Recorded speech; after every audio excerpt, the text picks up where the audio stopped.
नमस्कार बच्चों, मैं उमा शंकर आप सभी का हार्दिक स्वागत करता हूं। बच्चों, अभी हम लोग सीयूटी हिस्ट्री यूजी के 2024 में जो एग्ज़ाम हुआ था उसका डिस्कस कर रहे हैं, उसके पेपर को डिस्कस कर रहे हैं। और इसमें हम लोग जो चार ऑप्शन दिए गए हैं, हम चारों ऑप्शन को लगातार डिस्कस करते हुए चल रहे हैं और ये भी देख रहे हैं कि एग्जामिनर किस टाइप के क्वेश्चन को ज़्यादा पूछ रहा है। तो आइए देखते हैं आज का जो हमारा पेपर है 2024 का। इसके पहले हम लोगों ने 2025 का पेपर डिस्कस कर लिया है।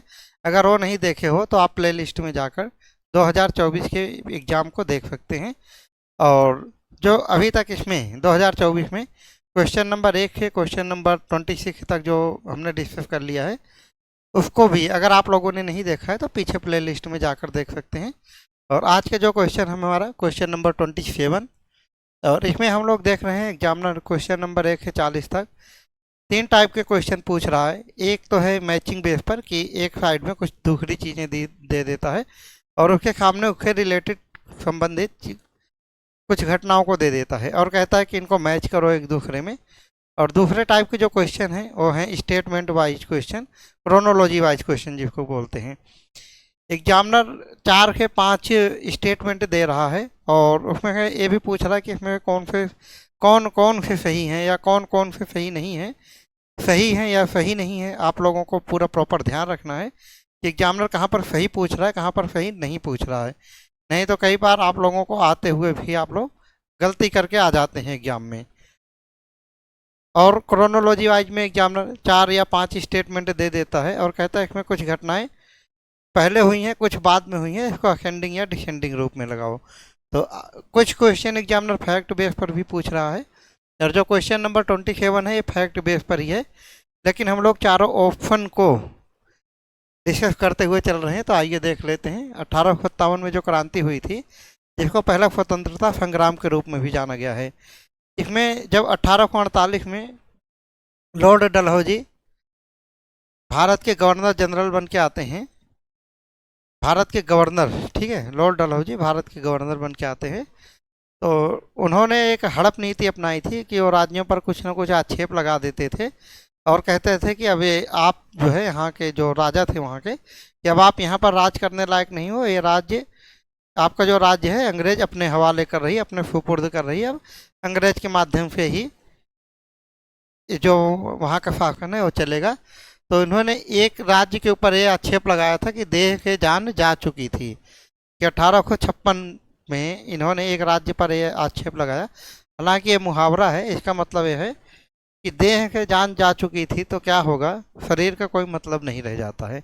इसी तरीके से जो उन्होंने इस तरीके के आरोप लगाए थे कि यहाँ की राजनीतिक, प्रशासनिक और सामाजिक व्यवस्था सारी भंग हो चुकी है और यहाँ का जो राजा है वो मदिरा पान में व्यस्त है, डांस और गाने में व्यस्त है, पब्लिक के ऊपर बिल्कुल भी ध्यान नहीं दे रहा है, पब्लिक पर कुशासन का आरोप लगा दिया राजा के ऊपर कि अपने पब्लिक पर कुशासन कर रहे हैं।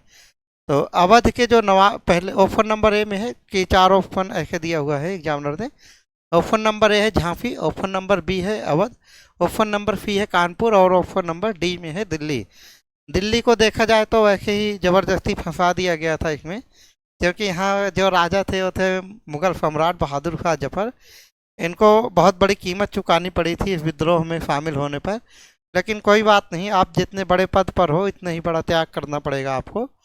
और कानपुर का भी अलग ही मैटर था, यहाँ के जो राजा थे इनकी पेंशन रोक दी गई थी। और झांसी का भी अलग दूसरा मैटर था कि इनकी कोई, झांसी की रानी जो होती हैं, जो गंगा राव उनके पति होते हैं, उनके कोई संतान नहीं होती है। तो ये कहते हैं भाई तुम्हारी कोई वैलिड संतान नहीं है, इसीलिए तुम्हें अब राज्य का आगे जो है तुम्हें झांसी पर राज करने का कोई अधिकार नहीं है। तो आपके राज्य को अपने हम लोग अंग्रेज ब्रिटिश भारत में मिलाते हैं। लेकिन जो अवध है, यहाँ पर अवध के जो राजा होते हैं वाजिद अली, उन पर इन्होंने कुशासन का आरोप लगाया और ये कहा कि भाई अच्छा हुआ हमने तुम्हारे अवध को अपने ब्रिटिश राज्य में मिला दिया, क्योंकि एक खाली शारीरिक ढांचा था, इसके अंदर की जान जा चुकी थी। यानी कि तुम्हारा जो शासन, सुशासन होना चाहिए था, वो आपने कुशासन कर दिया है, पब्लिक पर अत्याचार कर रहे हो। तो इस तरीके का आरोप लगाकर उन्होंने वाजिद अली शाह को किडनैप कर लिया और अवध को अपने ब्रिटिश साम्राज्य में मिला लिया। तो सही आंसर है विकल्प संख्या बी। और यहाँ पर हमें पता है 1857 में जो क्रांति हुई थी, सबसे पहले क्रांति बैरकपुर छावनी से शुरू होती है, जहाँ पर मंगल पांडे कारतूसों का विरोध करते हैं कि भाई सुअर और गाय की चर्बी लगी हुई कारतूस हम लोग प्रयोग नहीं करेंगे। तो 27 मार्च 1857 को इसीलिए मंगल पांडे और एक अंग्रेज अधिकारी पर गोली चला देते हैं, और इसी आरोप में, विद्रोह के आरोप में, उनको 8 अप्रैल 1857 को फांसी दे दी जाती है। और मेरठ के कुछ विद्रोही उठते हैं, यानी कि कुछ क्रांतिकारी उठते हैं, और 10 मई 1857 को क्रांति चालू होती है। 11 मई को वो क्रांतिकारी दिल्ली पहुंचते हैं और बहादुर खां जफर से कहते हैं कि आप पूरे भारत के राजा हो, आप मुगल सम्राट हो, और आप औरंगजेब और अकबर जैसे बादशाहों के आप वंशज हो, तो आप पूरे भारत का नेतृत्व कीजिए। तो दिल्ली में जो नेतृत्व किया था ये थे हमारे बहादुर शाह जफर, और इनके जो सेनापति थे बख्त खां। और अवध में जो क्रांति हुई थी, जो 1857 की क्रांति हुई थी, तो इनके जो है एक नाबालिग पुत्र रहते हैं, अवध के जो नवाब रहते हैं वाजिद अली खां, जिनका नाम बिजरिफ कादिर होता है, या कहीं पर उनका नाम आपको बिजरिफ कद्र भी लिखा हुआ मिल जाएगा। और इनकी जो माता जी रहती हैं, यानी कि वाजिद अली शाह की जो पत्नी होती हैं, या बिजरिफ कद्र की जो माता होती हैं हजरत महल, वो इनकी खर्चिका के रूप में विद्रोह करती हैं, लेकिन बाद में इनकी हार हो जाती है तो नेपाल चली जाती हैं, अज्ञात जीवन व्यतीत करती हैं, और वहीं के पर उनका देहांत हो जाता है। ऐसे ही बहादुर खां जफर को किडनैप करके रंगून लेके जाते हैं, और वहाँ पर इनकी भी मृत्यु हो जाती है बहादुर खां जफर की। और झांसी की रानी, ऑफर नंबर ए में जो झांसी की रानी दिया हुआ है, झांसी की रानी लक्ष्मीबाई, कोई भी भारत में ऐसा नहीं होगा जो इनका नाम नहीं सुना होगा। इन्होंने बड़ी बहादुरी से 1857 में अंग्रेज़ों का मुकाबला किया था, और जब वे कपिली नामक स्थान पर पहुंचती हैं ग्वालियर के पास में, तब इनका घोड़ा गिरकर मर जाता है, और अंग्रेज़ों ने इन पर एक प्रहार ऐसा किया था कि इनका आधा फेस ही कट गया था। लेकिन ये मरते मरते वो साधु, वहाँ पर एक साधु की कुटिया के पास गिरी थी। इन्होंने साधु को कहा था कि अंग्रेज लोग मुझे टच ना कर पाएँ, तो साधु ने अपनी कुटिया में ही इनका अंतिम संस्कार कर दिया था। रानी लक्ष्मीबाई बड़ी बहादुरी से विद्रोह किया था। और नेक्स्ट जो कानपुर है, यहाँ पर हमारा तात्या टोपे जो होते हैं, ये जिनके सेनापति होते हैं तात्या टोपे, उनका नाम अभी ध्यान नहीं आ रहा है। तो यहाँ पर कानपुर में तात्या टोपे और नाना साहब, यहाँ कानपुर में नाना साहब और तात्या टोपे भी विद्रोह करते हैं। तात्या टोपे इसके साथ में ग्वालियर में भी विद्रोह करते हैं। हाँ, बाजीराव सेकंड, जो बाजीराव सेकंड रहते हैं, उनके सेनापति होते हैं तात्या टोपे, और नाना साहब बाजीराव के दत्तक पुत्र होते हैं। तो दोनों लोग मिलकर कानपुर में विद्रोह करते हैं। तो क्वेश्चन नंबर 27 का हम लोगों ने 4 ऑप्शन यहाँ पर डिस्कस कर लिया है। अब देखते हैं क्वेश्चन नंबर 8। क्वेश्चन नंबर 8 में क्या क्या कौन, इसमें 5 ऑप्शन दिया हुआ है, 5 स्टेटमेंट दिया हुआ है एग्जामिनर ने, और पूछा है कि इसमें से कौन कौन से विकल्प सही हैं। अगर विकल्प संख्या statement number A B C सही होगा तो आपका विकल्प ए सही हो जाएगा। स्टेटमेंट नंबर बी और डी सही होगा तो ऑप्शन नंबर बी सही हो जाएगा। अगर स्टेटमेंट ए सी और ई सही होगा तो आपका ऑप्शन सी सही हो जाएगा। अगर स्टेटमेंट नंबर डी और ई सही होगा तो आपका ऑप्शन नंबर डी सही हो जाएगा। तो आइए देख लेते हैं एग्जामिनर स्टेटमेंट में क्या कहता है।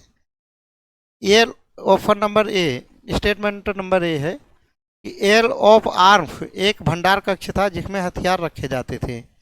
ये पता नहीं सही है कि नहीं, अभी देखते हैं।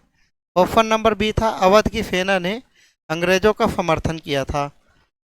और ऑप्शन नंबर ई है फिरंगी फारसी मूल का एक शब्द है जो विद्रोहियों द्वारा अंग्रेजों के लिए प्रयोग किया गया था। ऑप्शन नंबर डी है 7वीं अवध अनियमित घुड़सवार सेना ने मई की शुरुआत में नए कारतूस स्वीकार कर लिए। ऑप्शन नंबर ई में है स्थानीय नेता किसानों, जमींदारों और आदिवासियों के विद्रोह करने का आग्रह करते हुए उभरे।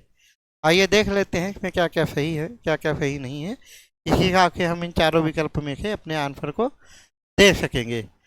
एल ऑफ आर्म्स, जो एक नाम दिया हुआ है एल ऑफ आर्म्स, यह एक भंडार कक्ष था जिसमें हथियार रखे जाते थे। तो ये बात बिल्कुल सही है, एल ऑफ आर्म्स एक भंडार कक्ष था जिसमें हथियार रखे जाते थे। जो ऑप्शन नंबर बी है, अवध की सेना ने अंग्रेजों का समर्थन किया था, ये स्टेटमेंट एक इधर तो अच्छा ठीक है, ऑप्शन नंबर ए सही था, ऑप्शन नंबर बी गलत है। क्योंकि जो अवध की सेना थी इन्होंने अहिल्याबाई या वजीर कद्र का सहयोग किया था। और नवाब वाजिद अली शाह, ऐसे ही नहीं लखनऊ को नवाबों का शहर कहा जाता है, जो कहते हैं जब 1856 में नवाब वाजिद अली शाह अपने रंगमंच का आनंद ले रहे थे, तो जब देखा कि अंग्रेज की सेना आ रही है तो उनके सारे जो दरबारी थे सब अपनी जान बचा बचा कर भाग गए। लेकिन नवाब जो है वाजिद अली शाह अपनी सिंहासन पर बैठे रहे। उनको पकड़ के जब अंग्रेज़ों के सामने पेश किया गया, डलहौजी के सामने, तो उनसे पूछा गया कि आप भाग सकते थे चाहते तो, क्योंकि आपके आसपास कोई नहीं था, आपके सारे पब्लिक भाग गई थी, आपके जो अंगरक्षक थे वो भी भाग चुके थे। उन्होंने कहा भाई जब मेरे सारे अंगरक्षक भाग गए, मेरे पहरेदार भाग गए सब, मुझे कोई जूता नहीं पहनाया तो इसीलिए मैं भागा नहीं हूँ, बिना जूते के कैसे भागूंगा, क्योंकि मैं नवाब हूँ, मुझे कोई जूता पहनाएगा जभी तो भागूंगा। तो इतना ठाठ था उनका, इसीलिए उनको नवाबों का शहर कहा जाता है लखनऊ को। शायद इसी शब्द के इन्हीं घटनाओं के प्रेरित है। जो अगला ऑप्शन है आपका, ऑप्शन नंबर ही, फिरंगी फारसी मूल का एक शब्द है। फिरंगी जो शब्द है ये फारसी मूल का एक शब्द है, जो एक समय ईरान है, कभी इसको फारस के नाम से जाना जाता था, और इसीलिए जो ईरान में एक जल क्षेत्र है उसको फारस की खाड़ी के नाम से जाना जाता है। फारस मूल का एक शब्द है जो विद्रोहियों द्वारा अंग्रेजों के लिए प्रयोग किया गया था। तो ये भी बात बिल्कुल सही है। 1857 की क्रांति के समय में फिरंगी जो शब्द है ये अंग्रेजों के लिए प्रयोग किया गया था। और संथाल के समय में हमने देखा था, जब संथाल का विद्रोह हो रहा था तो उस समय महाजनों के लिए दीकू शब्द का प्रयोग किया गया था। कहाँ पर किसने किसके लिए कौन से शब्द का प्रयोग किया है, या किस महान व्यक्तित्व के बारे में कौन से दार्शनिक ने क्या शब्द कहा है, या किस राजा के दरबार में कौन सा दार्शनिक आया है, या कौन सा यात्री आया है, अगर ये सब बात आप लोगों को बिल्कुल माइंड में क्लियर कट होनी चाहिए, क्योंकि ज़्यादातर क्वेश्चन यहीं से घुमा फिरा के पूछे जाते हैं। नेक्स्ट ऑप्शन है ऑप्शन नंबर डी, 7वीं अवध अनियमित घुड़सवार सेना ने मई की शुरुआत में एक नए कारतूस स्वीकार कर लिए। इसमें दिया गया है कि जो 7वीं अवध अनियमित घुड़सवार सेना थी, इन्होंने मई की शुरुआत में नए कारतूसों को स्वीकार कर लिया था। ये बात बिल्कुल भी सही नहीं है, क्योंकि सभी सेनाओं ने नए कारतूसों को बहिष्कार किया था। क्योंकि उसमें जो बात निकल कर सामने आ रही थी कि ये जो नए प्रकार के कारतूस हैं इसमें गाय और सुअर दोनों की चर्बी को मिक्स करके लगाया गया है। कहीं की भी सेना ने इसको स्वीकार नहीं किया था, अगर भारतीय सेना की बात करें। नेक्स्ट ऑप्शन है, स्थानीय नेता किसानों, जमींदारों और आदिवासियों के विद्रोह का आग्रह करते हुए उभरे।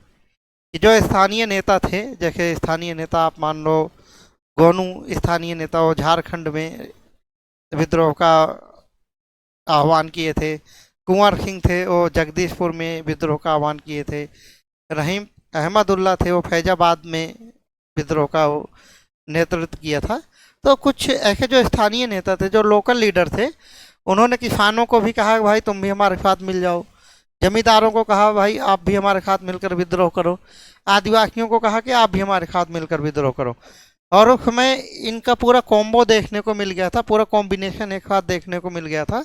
तो सही आंसर है आपका ऑप्शन, मतलब ई नंबर का जो ऑप्शन है, ये भी स्टेटमेंट है, ये भी सही है। आओ देख लेते हैं जहाँ पर ए, सी और ई एक साथ सही हो रहे हों, यही हमारा ऑप्शन है। तो ऑप्शन नंबर सी हमारा बिल्कुल भी सही आंसर है। तो क्वेश्चन नंबर 28 का सही आंसर है ऑप्शन नंबर सी। तो बच्चों आज का डिस्कशन हम लोग यहीं पर समाप्त करते हैं, और कल फिर मिलेंगे इसी चैनल पर क्वेश्चन नंबर 29 के साथ में। तब तक के लिए जय हिंद।